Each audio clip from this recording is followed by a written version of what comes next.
Hello and welcome to Inside the Americas. I'm Delano D'Souza. Coming up on the show this week, Brazil's president fires the country's deputy intelligence chief. The move comes following claims the agency spied on rivals of the former president Jair Bolsonaro.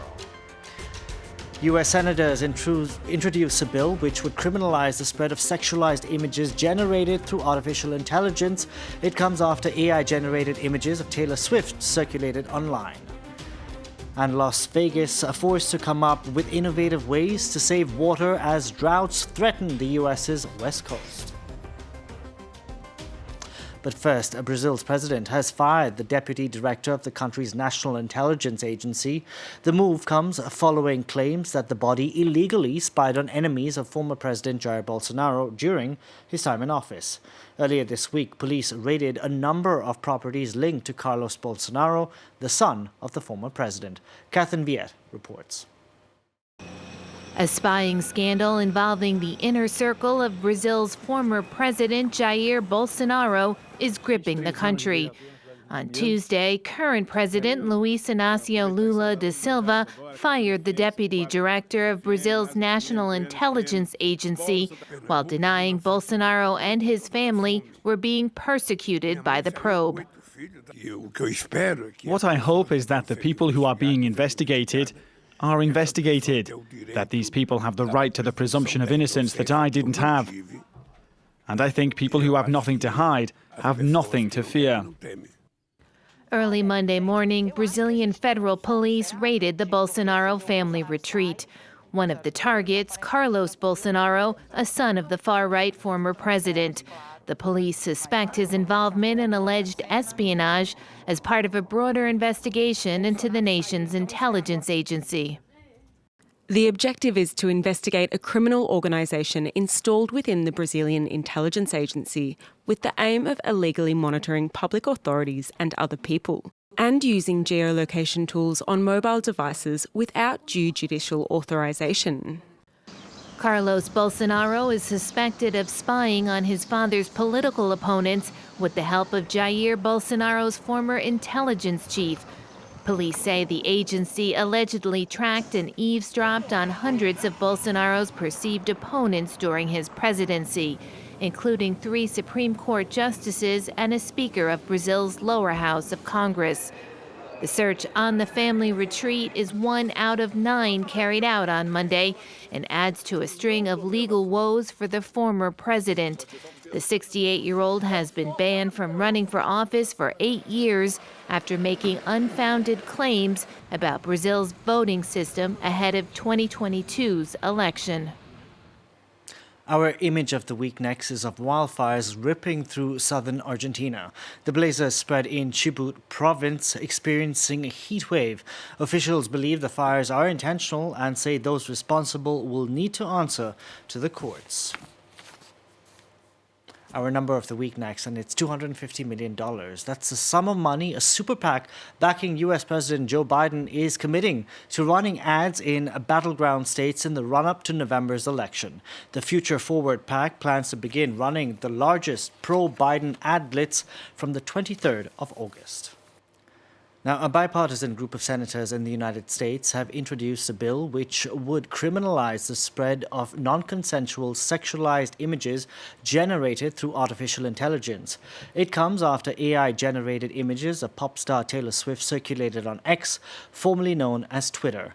For more on this story, we can bring in Julia Seeger. Julia, great to see you. Hi, Delano. Tell us about these pornographic images that circulated on X.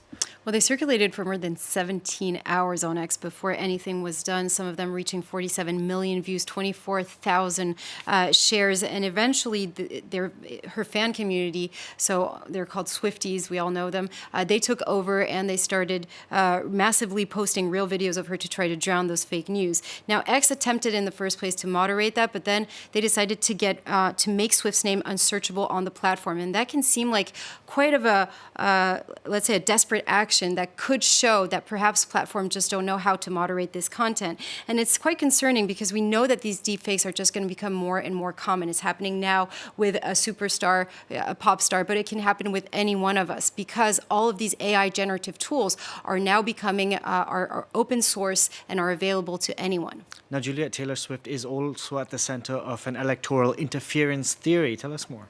We'll have to get into her personal life. She's been dating American football player Travis Kelce, who's set to participate in the Super Bowl on February 11th. It's, of course, a couple that's very much in the spotlight, highly publicized, and the theory that's been circulating and that's supported by some Republicans is that the couple's relationship is a fake. The romance was set up to create a buzz around her so that she could then announce her support for Democratic candidate Joe Biden. Now, the idea here is not to know whether it's true or false, but rather to ask the question of the type of role celebrities can have in elections. And we know that Taylor Swift has quite a support. We talked about the Swifties, 270 million followers on Instagram. And recently, she actually put out a tweet asking her followers to register on vote.org. And right after that tweet, there was a huge surge in the number of registered voters. And it's someone similar to the Elon Musk effect. Every time he speaks about or tweets about a company, there's going to be an impact on the stock market.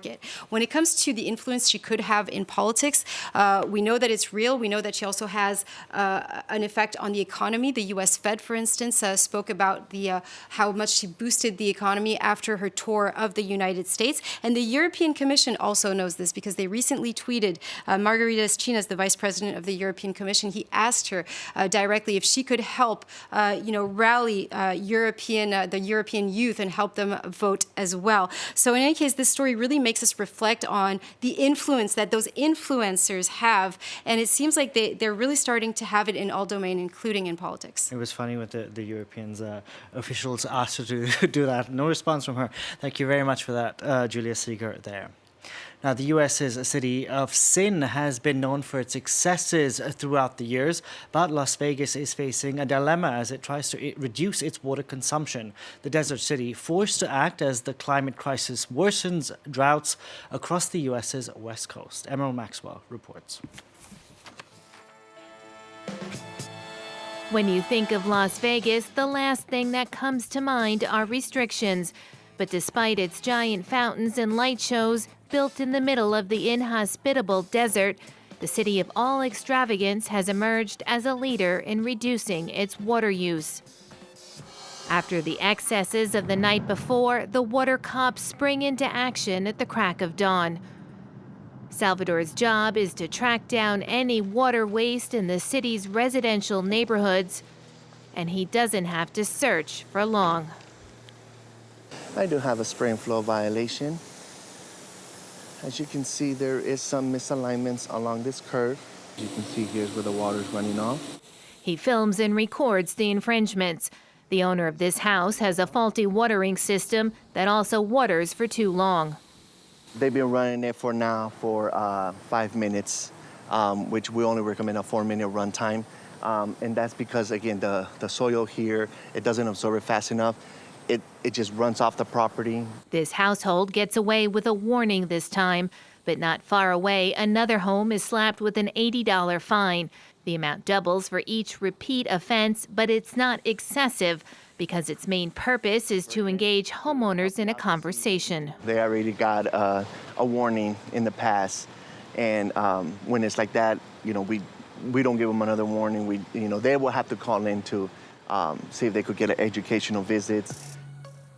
Raising awareness while tightening up the law, that's been Las Vegas's approach for the last 20 years. The city recently capped the size of swimming pools in private homes, and within the next 2 years, all decorative grass will have to go. That's because the green lawns, much loved by Americans, consume 65 to 70% of the city's water. So this is living grass, and this is a high water user, right? So it uses 73 gallons per square foot per year. So what we want to do is we want to convert it to basically like this, which is what we call desert landscaping. It's like 15 to 18 gallons a square foot. To convince homeowners to transform their turfs, the city is offering to pay around half of the cost of the work.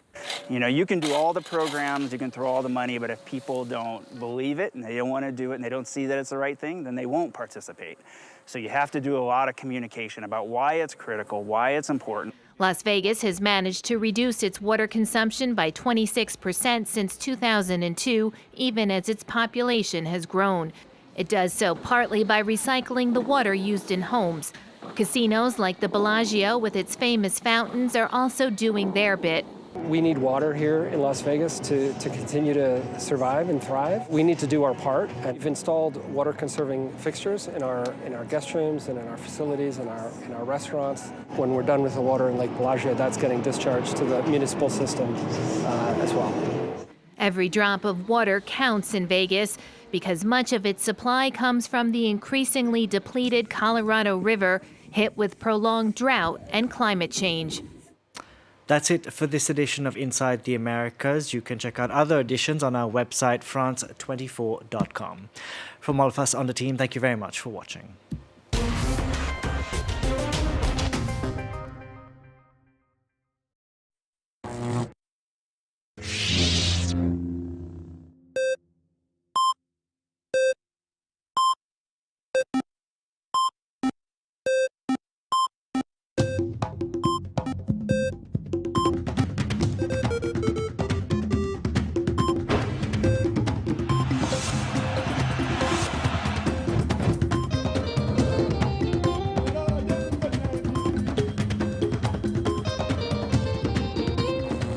Move to the rhythms of Africa.